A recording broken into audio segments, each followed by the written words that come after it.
What's going on, OBX family? This is Leroy Hyson. Welcome to the channel as we're just getting started with our channel. And I wanted to share something with you that I've already put out on my Facebook page, which is OBX Kids Family Fun Fishing. And this is a dropper loop rig that you see in front of you. And make sure we're recording. And I'm going to walk you through the whole process that I've learned I've been doing this for the past maybe 2 days or so. And I want to go through the whole process of actually making a dropper loop rig for pompano fishing. And they call it pompano rigs or pompano jigs. And it looks like this. I'm going to kind of show you. Bring it down so you go. It's just a top bottom rig that I've made. And what's pretty cool about this is I've gotten ideas, of course, from looking at other YouTube videos. Salt Strong, the Sinker Guy, and a few others that I follow on YouTube. And this is the jig board. And if you notice, you see some floats here. And these floats are basically, they actually are from a flip-flop. I purchased the flip-flops yesterday from the dollar store. They're orange color, and I'm trying to mimic, I guess, sand flea eggs, which are an orange color. And I'm just playing around. And I also have these floats, which come from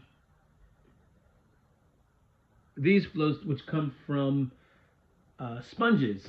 And I got these sponges from the dollar store. I got like 10, 1, 2, 3, 4, 5, 6, 7, 7 sponges from the dollar store.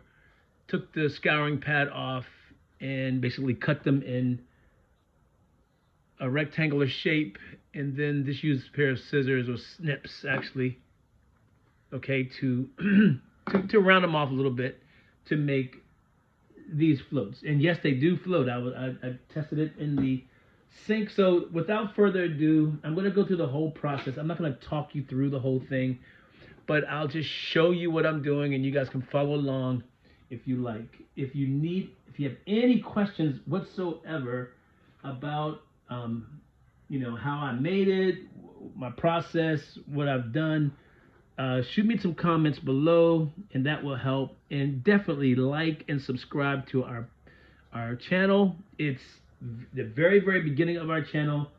The content will get better, but we're just having fun with it. We're planning on moving to the Outer Banks, hopefully within the week. Oh my goodness.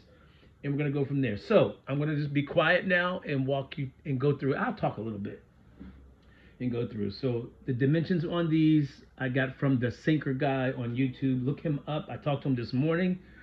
Actually, he answered the phone. It was beautiful talking to him. And so I'm just sharing his knowledge, what I learned, okay? So I have 2 eyelets that I got from Home Depot. All this stuff came from Home Depot. And scraps that I had around the house. Eyelets.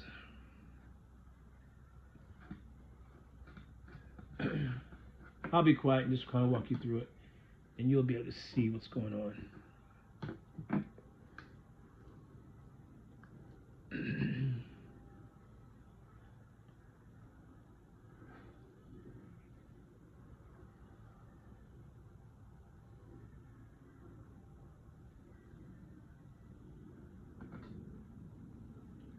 case you couldn't see that, I put the tag in right here.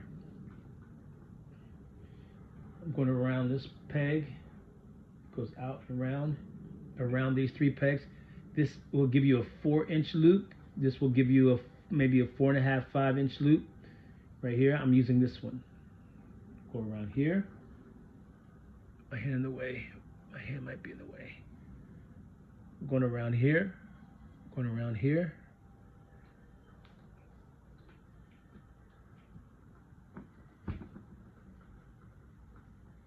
Going around here, around here.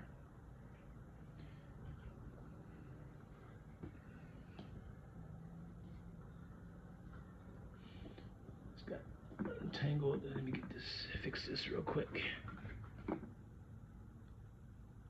I haven't got a solution to of it not slipping yet. A rubber band might work, I think. All right, so you have 1, 2, 3, and then again, I'll take this and I'll go 6 times. 1, 2, 3, 4, 5, 6. Okay, this creates a a hole. I take the top part that's here, put it through the hole here.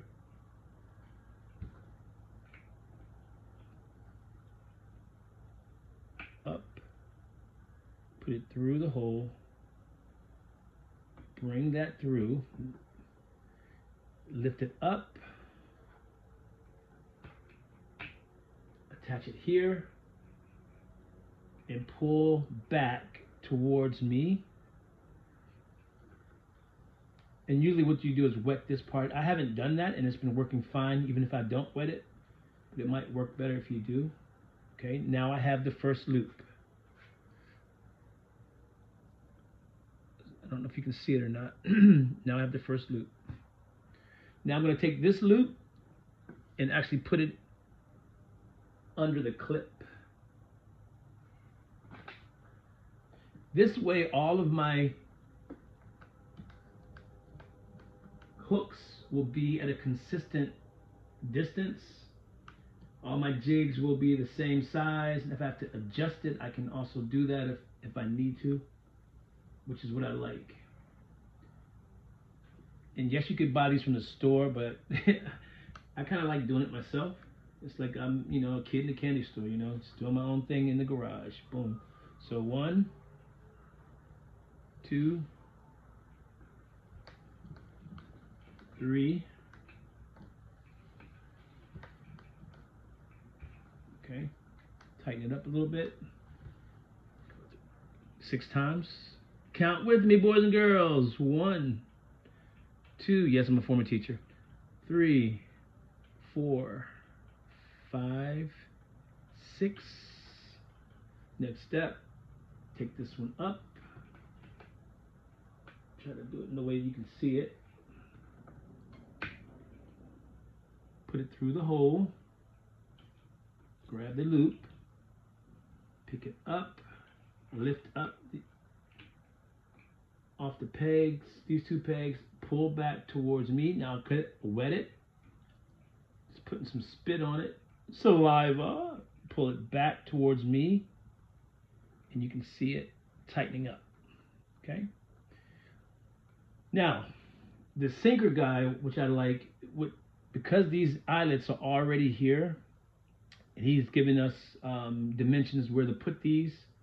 What I do is I run this second loop all the way to the end of the board, and then I'll cut it about where the second eyelet is. That gives me enough room to figure out where I'm going to put my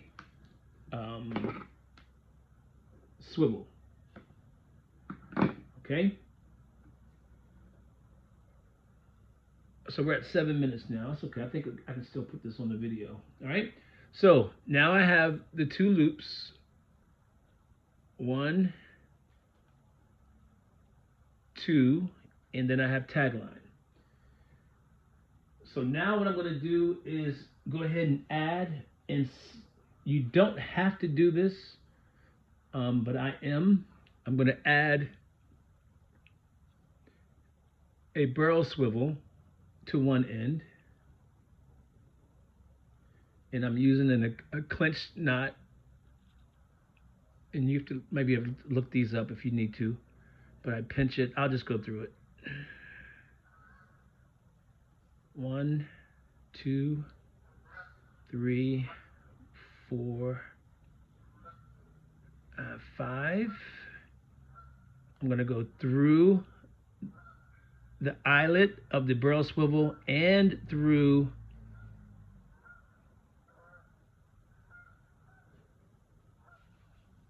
the loop of the string of the line. Pinch it down, saliva, put some spit on it. and pull. And you can see it slowly cinching down. Okay, I can just pull it with my hand if I want to, or I could put a hook or something inside of here to tighten it up. I'll show that to you. One thing you can do is just add something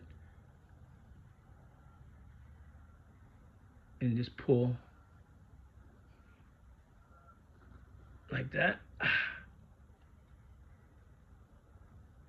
Okay. Then on the other end, I'm going to put a snap swivel, and I think it's called a dual lock, I believe it's called. On the other end, this is where the sinker is going to go. Again, you can adjust where you want it. If you want your first bait to be close to the, or just above the bottom, you can make it closer. I'm going to do maybe 8 to 10 inches above that bottom loop. Again, I'm going to go ahead and tie that same clinch knot. It won't take long. 1, 2. You don't have to do this again. You could use a loop to attach your sinker. Either way works.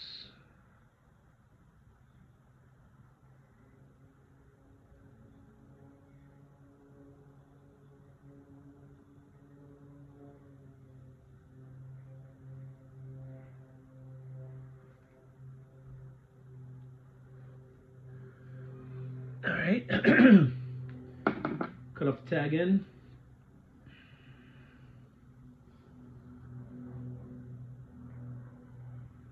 All right, here's the fun part, and this was kind of difficult for me, but it was just fun.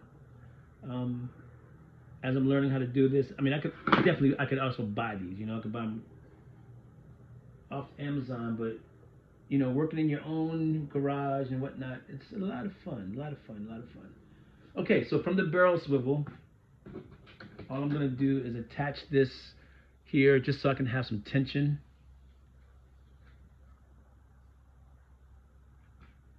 Just to have a little bit of tension on the line. And I don't know if you can see, can you see that right there? Here's my first loop. All right, so here's my first float. I'm gonna use the flip-flop floats that I made. And how did I make them? Okay, so here's the flip-flop. What I did was I took, and these are in the other videos too, but I took a piece of copper, I filed the edges. It's not sharp, but it's beveled in that direction, just a little bit.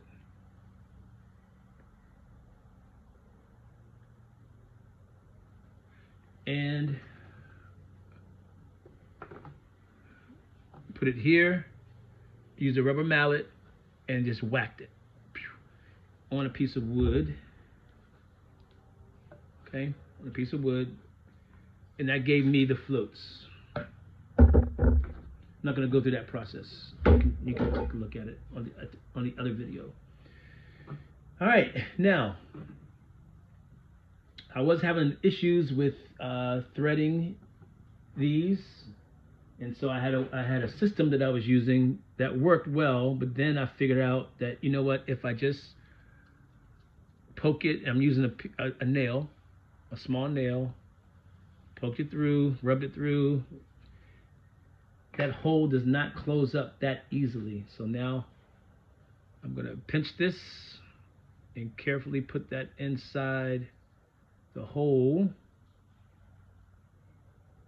and voila, it went through. So this is saving me a lot of time. So that's the first part. That's on. Okay. Next is going to be the bead. And I got the beads from Walmart. I think Walmart.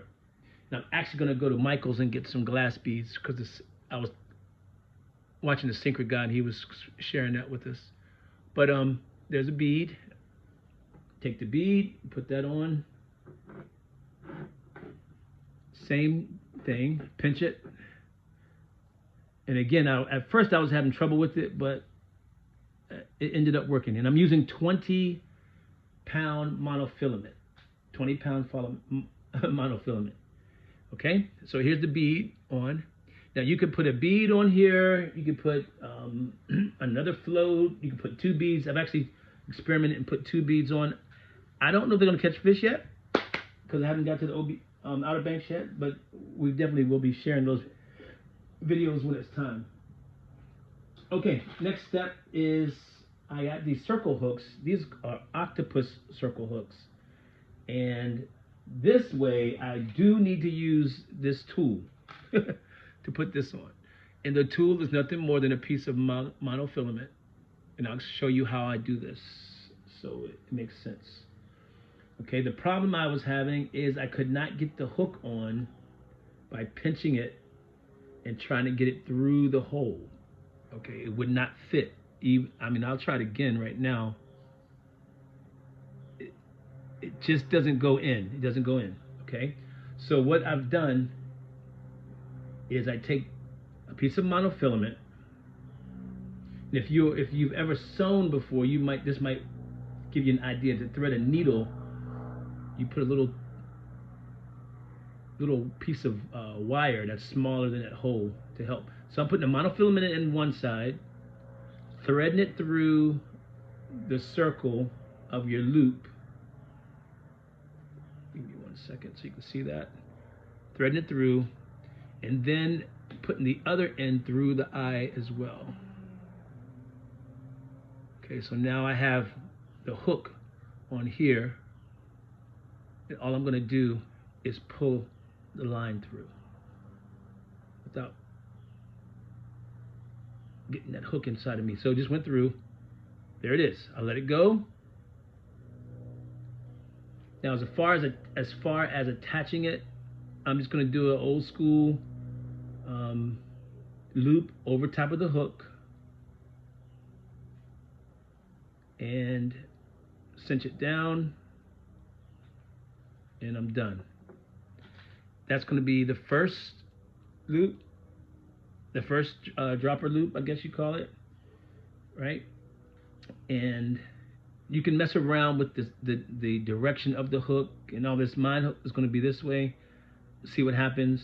I'll experiment with it and see what works better. All right, so next after this one, I got to go ahead and do the next loop. I'll just attach that here. Give me some tension. Same thing. You get the picture. I'll be quiet now.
All right, guys, there you have it.